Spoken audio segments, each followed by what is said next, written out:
ఒక అడవిలో తోడేలు, కోతి ఉండేవి. ఒకరోజు తోడేలుకు మేక మాంసం తినాలనిపించింది. అడవి పక్కనున్న గ్రామంలో చాలా మేకలు ఉండడం గమనించింది.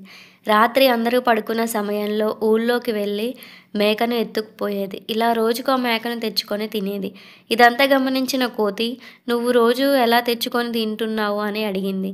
దానికి ఆ తోడేలు, "ఈరోజు నాతో పాటు నువ్వు కూడా రా, నీకు చూపిస్తాను" అని చెప్పింది. కోతి సరేనంది. అప్పటికే ఆ ఊరిలో చాలా మేకలు కనిపించకుండా పోవడంతో, ఆ ఊరి ప్రజలు రాత్రివేళ కాపలా కాస్తున్నారు. ఈ విషయం తెలియని కోతి, తోడేలు ఊరిలో ప్రవేశించాయి. మేకల మందలోకి వెళ్ళగానే కాపు కాస్తున్న ప్రజలు కోతిని, తోడేలుని పట్టుకొని చితక్కొట్టారు. నాకేమీ తెలియదు, కేవలం తోడేలుతో పాటు వచ్చానని కోతి చెప్పినా వినకుండా మరిన్ని దెబ్బలు కొట్టారు. వారి నుండి ఎలాగోలాగా తప్పించుకున్న కోతి బతుకు జీవుడా అంటూ అడవి బాట పట్టింది. ఇందులోని నీతేంటంటే, చెడ్డవారితో స్నేహం ప్రాణ సంకటం లాంటిది. Thanks for watching. ఇలాంటి మంచి మంచి స్టోరీస్ కోసం మన ఛానల్ తప్పకుండా సబ్స్క్రైబ్